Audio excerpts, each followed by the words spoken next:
ధాబా స్టైల్లో కాలీఫ్లవర్ ఎలా వండుకోవాలో ఈరోజు ఈ వీడియోలో తెలుసుకుందాం. ఇది చపాతీలకు కానీ, పరోటాకు కానీ, అన్నంలోకి కూడా ఏ విధంగా తిన్నా చాలా బాగుంటుంది. నేను 250 గ్రామ్స్ దాకా కాలీఫ్లవర్ని తీసుకున్నాను. ఈ విధంగా పెద్ద పెద్ద ముక్కలుగానే ఉంచుకున్నాను. ఇలా ఉంటే సరిపోతుంది. దీనిని పక్కన పెట్టేసుకుందాం. ఇప్పుడు స్టవ్ వెలిగించి కడాయిలో 2 గ్లాసుల దాకా వాటర్ పోసుకొని 1 టీ స్పూన్ దాకా సాల్ట్ని అలాగే కొద్దిగా పసుపుని వేసుకొని ఇలా కలుపుతూ ఉండాలి. ఉండలు లేకుండా కలుపుతూ ఉండాలి. ఈ విధంగా కలుపుకొని ఈ నీరు కొద్దిగా బాయిల్ అయిన తర్వాత అందులో పక్కన పెట్టిన ఏదైతే 250 గ్రామ్స్ కాలీఫ్లవర్ని వేసుకొని 2 మినిట్స్ వరకు ఇలా బాయిల్ చేసి పక్కన పెట్టుకోవాలి. ఇప్పుడు ఇంకో కడాయి పెట్టుకొని అందులో 2 టీ స్పూన్ దాకా శనగపిండిని తీసుకోవాలి. ఈ విధంగా తీసుకుంటే సరిపోతుంది. దీనిని 1 మినిట్ దాకా ఇలా ఫ్రై చేసి పక్కన పెట్టేసేసుకోవాలి. ఇప్పుడు అలాగే 2 టీ స్పూన్ దాకా నెయ్యిని వేసుకొని అలాగే 1 టేబుల్ స్పూన్ దాకా కారంని వేసుకోవాలి.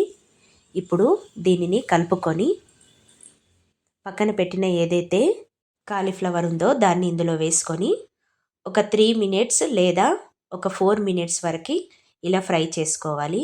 ఈ విధంగా ఫ్రై చేసుకొని పక్కన పెట్టేసుకుందాం. ఇప్పుడు కడాయి పెట్టుకొని 2 టేబుల్ స్పూన్ల దాకా ఆయిల్ వేసుకున్నాను. ఆయిల్ వేడయ్యాక 2 దాల్చిన చెక్కలు, 2 యాలకులు, అలాగే 5 లవంగాలు, 2 బగారా ఆకు వేసుకోవాలి. ఇంకొద్దిగా 2 ఎండుమిర్చీలు, 1/2 టేబుల్ స్పూన్ దాకా జీలకర్ర వేసుకొని ఒక్కసారి ఇలా కలుపుతూ ఉండాలి. స్టవ్ని మీడియం ఫ్లేమ్లో పెట్టేసేయండి. 1 కప్పు దాకా ఆనియన్స్ కూడా వేసుకొని ఫ్రై చేసుకుంటున్నాను.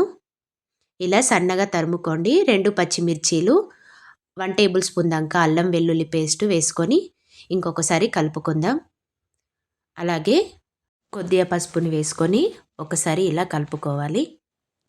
ఇంకొద్దిగా కొత్తిమీర వేసుకొని 3 మీడియం సైజు ఉన్న టమాటాను ఇలా గ్రైండ్ చేసుకొని ఇందులో వేసుకుంటున్నాను.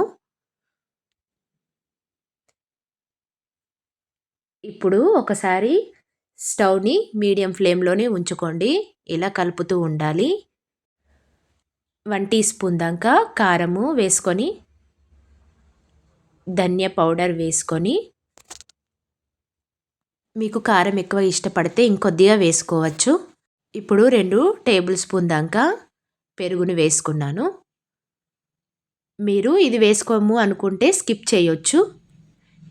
ఇప్పుడు వేయించుకున్న ఏదైతే శనగపిండి ఉందో అందులో కొద్దిగా వాటర్ వేసుకొని ఉండలు లేకుండా ఈ విధంగా చేసుకోండి.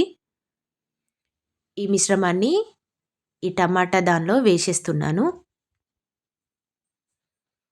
స్టవ్ని మీడియం ఫ్లేమ్లో ఉంచుకోండి.